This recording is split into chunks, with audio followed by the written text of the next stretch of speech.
중국군 또 북한군의 군가를 잡고 간 정일성 기념공원, 역사공원 조성이 이게 또 굉장히 논란거리입니다. 대통령실 핵심 관계자는 윤 대통령이 공산주의자 추모 공원을 통합이나 관용에 부합되는 것처럼 해석된다면 통합 기반 자체가 무너진다. 우려를 나타냈다.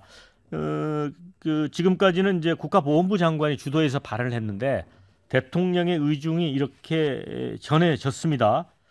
자, 그런데 이제 더불어민주당은 정일성 역사공원에 대해서는 좀 말을 비교적 아끼고 있습니다만은 우리 민주당 송갑석 최고위원 같은 경우는 공산당 활동은 이제 부인할 수는 없지만 이게 정일성 일방적 찬양 미화라고 비판하는 거는 또 광주에 대한 모욕이다 이렇게 비판을 하고 있어요. 그래서 이 정일성 공원은 어떻게 봐야 될까요?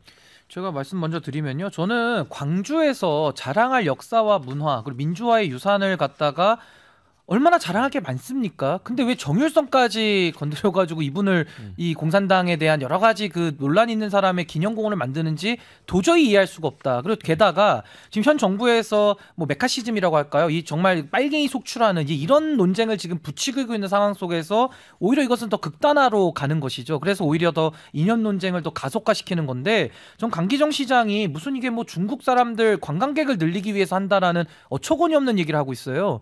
이거 정일성 기념공원이 만들면은 관광객이 는다라는 무슨 과학적 근거가 있습니까? 그러니까 이것은 무능한 행정이거든요. 그리고 본인의 이념이 경도된 상태에서 본인 스스로 의심을 자초하는 상황을 하고 있는 거예요. 저는 이런 거 할 시간에 광주시장이 광주를 발전시킬 일을 하고 정말로 관광객을 유치시키겠다 그러면은 광주의 유산이 얼마나 자랑스러운 것들이 많은데 그런 걸 발굴할 생각은 안 하고 엉뚱한 짓만 전 하고 있다 이렇게 생각이 들고요. 이 부분에 대해서는 오히려 더 한국 사회 쓸데없는 이념 논쟁을 더 가속화시킬 것이다. 저 이렇게 봅니다. 네, 이승훈 부위원장은 어떻게 보세요? 민주당 분위기는 어때요? 민주당 분위기는 이 부분에 대해서는 좀 고민이 있는 것 같아요. 뭐 저도 마찬가지로 6.25 세대가 아니고 이념에 대해서 그렇게 잘 경도된 사람들이 아니거든요. 그래서 실용주의적이고 그래서 독립운동을 하신 건 좋은데 팔로군가를 만들고 6.25 전쟁의 찬양에 좀 영향을 줬다라고 하는 부분 때문에 문제 제기하는 것에 대해서는 충분히 가능하다고 봅니다. 그래서 이 부분에 대해서는 광주 시민들도 서로 간에 좀 이 사건에 대해서는 고민을 해봐야 될 것 같은데 자꾸 왜 윤석열 정부의 장관들은 장관직을 건다고 하는지 모르겠어요. 아니 이념 논쟁으로 잘잘못은 따지면 되지 무슨 장관직 걸고 이것과 관련해서 큰 소리 치고 나가서 국회의원 되려고 하는지 모르겠어요.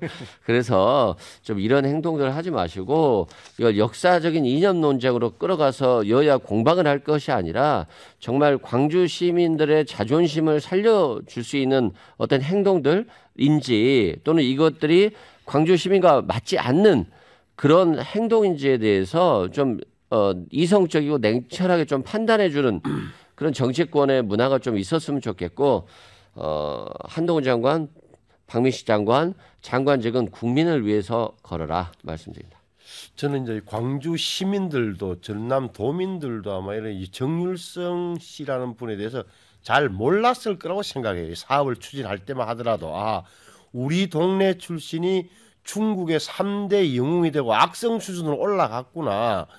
인민해방군가를 만들어가지고 했다니 대단한 사람이네라는 데서 출발했을 테고 여기에는 당시 친중 분위기 속에서 중국과의 우호적인 분위기라는 그 흐름을 타고 쉽게 넘어간 거예요. 근데 지금은 역사가 다 나와버렸단 말이에요. 이 양반이 해방되자마자 고향 광주로 안 오고 평양으로 들어가서 어떻게 했다는 부분. 6.25 전쟁 때는 초기에 서울 함락할 때 같이 인민군하고 내려왔다는 것.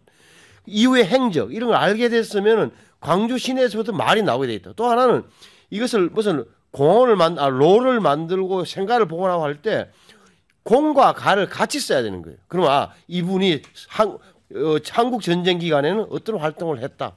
여기에 대한 평가는 엇갈린다. 이렇게 되는데 완전히 한쪽으로 몰아서 만들고 여기에다가 어제 도비도 국민 세금인데 48억 50원 가까이 쏟아붓겠다는 것은 안 되는 거예요. 그래서 이건 빨리 강시장에 누구든 알았다. 국민 여론 더 듣겠다 해가지고 정리를 빨리 해야 돼요. 그리고 나머지는 독지가들끼리 알아서 개인으로 뭐 기리는 사업 하든 말든 그거는 개인 영역이기 때문에 터치할 부분은 아니다라고 저는 봐요. 네. 그런데 윤 대통령이 광복절 경축사에서 왜 공산 전체주의 맹종 세력 뭐 이렇게 어찌 보면 맹렬히 질타하는 발언 이후에 또 이런 것들이 굉장히 가시화되고 있거든요. 네. 영 의원님. 예. 이게 어떤 그 지금 윤 정부 내부에 전체적으로 뭔가 조율된 뭐 흐름이 있다고 보세요? 아니면 그냥 이게 불거진 거라고 보세요? 아무래도 이제 뭐 최근 캠프 데이비드 갔다 와서 어쨌든 한미일의 어떤 굳건한 체제, 그다음에 이제 본인의 부친상 통해서 이제 부친이 갖고 있는 어떤 그 자유시장주의에 대한 이념, 이것이 또 대통령의 그런 확신을 가져다 주는 것 같고, 그런 것에 바탕 삼아 한 발 더 나아간 것이 바로 지금 현재 이제 소위 말하는 중국, 러시아, 북한이 결합되는 데 대한 타겟팅으로서의 네. 그런 개념이 생겼다고 봅니다. 그래서 공산 전체주의 맹동 세력이라고 하는 게 어찌 보면 이제 새롭게 나타나는 21세기의 북중러를 규탄할 수도 있지만 밑에서 보면 이제 보훈처나 이런 데서 봤을 때는 말하자면 48년 이후 또 네. 혹은 그 한국 전쟁에서 말하 중국과 러시아를 소련을 도왔던 사람들은 안 된다 이렇게 시그널일 수가 있기 때문에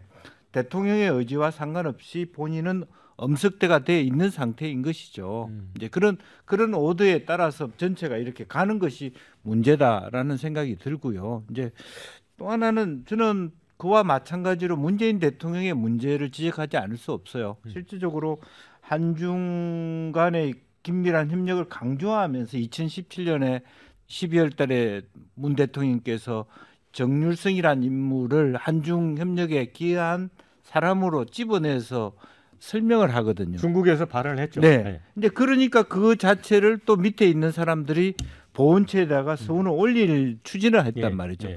그런 영향이 아마 광주에도 영향을 미쳤다. 또 뭐 강기정이 저 문재인 정부 때 수석을 하지 않았습니까? 네. 이제 그런 분위기가 문 대통령이 강조한 어떤 한중을 협력을 강한 인물 중에 정률성이라는 인물이 있고 하필 또 광주에서 태어나셨으니까 이미 또 거리까지 만들었는데 저는 이런 상태라면 좀 더 유연하게 보더라도 정률성 뭐 친족회가 자비로 네. 그런 걸 만든다 그러면 그거는 뭐 정부가 감안해 주더라도 국비는 아니더라도 시비라도 만드는 데 있어서는 굉장히 신중하게 시민들한테 물어봤어야 된다 그렇게 봅니다. 그러니까 기념하더라도 민간 차원에서는 해야 되는 거 아니에요? 당연히 할 수 있는 거죠. 근데 예를 들어서 뭐 고향이라든지 성씨라든지 이런 분들은 초등학교 동창회 좋은데 지금 아까 앵커가 중요한 질문을 하셨는데 이 정부의 이런 흐름 자체가 뭐가 잘 조율된 거냐 아니냐를 궁금해하시는 제 눈에는 이렇게 보여. 어제 연찬회에서 여당 연찬회에서 대통령이 했던 말 예. 국가가 지향해야 할 가장 중요한 가치가 이념이다. 그러니까 윤석열 대통령의 인식에는 지금까지 특히 문재인 정부 때 이 국가 이념이 국가의 방향성 설정이 잘못됐다고 보는 거예요. 그 명확한 것 같아요. 그러면서 이제 그러다 보니까 모든 것을 어떻게 보면 윤석열 대통령 판 역사 바로 세우기가 시작된 느낌은 드는 거죠. 그러니까 전 영역에서 지금 벌어지고 있는 거잖아요. 예. 뭐 이런 느낌 봐요. 이게 그러면 총선용이냐? 저는 그래 보진 않아요. 총선에 대비해서 뭐 보수 계층을 결집시키려는 고도의 정략적 계산이 깔려 있다. 이런 것은 제가 보는 너무 좀 공학적인 해석이고 대통령은 인식을 이렇게 하고 있는 거고 대통령의 인식을 누구보다 인지하고 있는 박민식 장관이나 이런 분들이 움직이고 있는 거는 맞다. 근데 이걸 어떻게 평가할 것인가? 이 하기 위해서는 정교해야 돼요. 뭐냐? 국민들이 갖고 있는 상식선을 넘으면 반발이 많이 있어요. 예를 들어서 네. 홍범도 장군만 하더라도 영화든 책이든 수많은 역사 교과서를 통해서 독립운동가를 온몸 바쳐서 한 사람으로 되어 있는데 여기에다 이념으로 갖다 붙이면서 흉상 철거는 이건 상식과 반하니까 새로운 사실을 갖고 덮어야 되는데 상식과 반하는 걸 하니까 벌컥 걸리잖아. 댓글도 그런 종류고.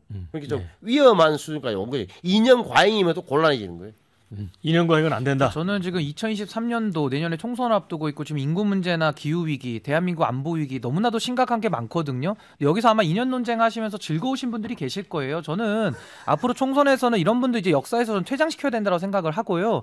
아까 우리 신성모 의원님께서 그 잘못된 역사 짚어주셨는데 저는 문재인 정부 잘못한 거 있다고 생각하거든요. 매우 잘못됐죠. 그럼 거기에 대해서 윤석열 정부에 기대하는 것은 그 잘못된 것을 바로잡고 제대로 된 역사를 만들라는 것이지 어떻게 홍범도 장군까지도 역사에서 지워버리려는 이런 태도를 보일 수 있겠습니까? 이것은 바로 잡는 것이 아니라 또 다른 하나의 퇴행이고 그냥 퇴행이 반복되는 거예요. 저 이런 정치는 이제는 좀 중단해야 된다. 저렇게 생각합니다.